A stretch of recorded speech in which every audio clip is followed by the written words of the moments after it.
Happy करवा चौथ बहनों। आज हम करवा चौथ की कहानी सुनेंगे। प्लीज़ जो बहनें करवा चौथ का व्रत करती हैं चैनल को सब्सक्राइब अवश्य करें। एक गांव में एक साहूकार के 7 बेटे और एक बेटी थी। सेठानी ने सातों बहुओं और बेटी सहित कार्तिक कृष्ण चौथ का व्रत किया। साहूकार की लड़की को उसके भाई बहुत प्रेम करते थे, उसको साथ लेकर ही खाना खाते थे। भाइयों ने बहन को खाने के लिए बोला तो बहन भाइयों से बोली, भाई आज तो मेरा करवा चौथ का व्रत है, इसलिए आज जब चांद उगेगा तब चांद के अर्घ देकर ही खाना खाऊंगी। भाइयों ने चांद उगने का इंतजार किया पर चांद नहीं दिखा। व्याकुल होकर उन्होंने एक उपाय सोचा कि ऐसे तो बहन भूखी मर जाएगी।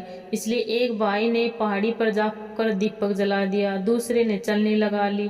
पहाड़ी पर चढ़कर दीपक जलाकर चलनी लगाने के बाद दूसरे भाइयों ने संकेत दिया कि बहन चांद निकल आया। तब बहन ने अपनी भाभीियों से कहा, भाभी चांद दिख गया, चांद देख लो। तो भाभी बोली, ये तो आपका चांद दिखा है, हमारा चांद तो रात को दिखेगा। बहन ने अपने भाइयों पर विश्वास कर चांद को अर्घ दे दिया और खाना खाने बैठ गई। पहला ग्रास खाया तो बाल आया, दूसरा ग्रास खाया तो बाई को लेने वाले ससुराल से आ गए कि बेटा बहुत बीमार है, बहू को भेज दो। माँ ने जैसे ही कपड़े निकालने के लिए बक्सा खोला तो काले नीले व सफेद वस्त्र हाथ में आए। माँ ने एक सोने का सिक्का पल्ले में के बांध दिया और बोली, रास्ते में सबके पाँव छुट्टी जाना और जो अमर सुहाग का आशीर्वाद दे उसे ये सिक्का दे देना। सारे रास्ते पाँव छुट्टी गई पर किसी ने अमर सुहाग की आशीष न दी। ससुराल के दरवाजे पर 8 साल की जेठूती खड़ी थी। उसके पाँव छूने पर वह बोली, सीली हो, सपूती हो, 7 पूत की माँ हो। यह सुनते ही सोने का सिक्का निकाल कर उसे दे दिया और पल्ले से गांठ बांध ली। अंदर जाकर देखा तो उसका पति मरा पड़ा था और वह जोर जोर से उसे देखकर रोने लगी। जब उसे शमशान ले जाने के लिए लोगों ने तैयारी की तो उसे जलाने के लिए नहीं ले जाने दिया और अपने मरे हुए पति को लेकर कुटिया जो गांव के बाहर थी उसमें जाकर अपने पति का सिर गोद में लेकर बैठ गई। इससे सब परिवार व गांव वाले उससे नाराज हो गए और सब ने उससे दूरी बना ली। उसकी कुटिया की तरफ कोई नहीं जाता। एक छोटी जेठूती उसको खाना दे आती और कहती, मुर्दा सेवती रोटी ले। कुछ समय बाद माँ की तिल आई और बोली, करवा ले तू करवा ले, भाया की पारी करवा ले, दिन में चांद उगानी करवा ले।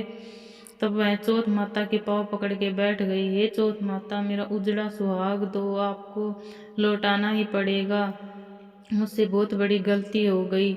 माँ, मुझे मेरी गलती की पश्चाताप है, मैं आपसे हाथ जोड़कर प्रार्थना करती हूँ। तब चौथ माता बोली, मुझसे बड़ी तो बैसाख की चौथ है, वो आएगी तो वो उससे सुहाग मांगना, वो तेरा सुहाग तुझे लौटा देगी। फिर बैसाख की चौथ आई, उसके भी पैरों से लिपट कर कहा, मुझे मेरा सुहाग दे दो।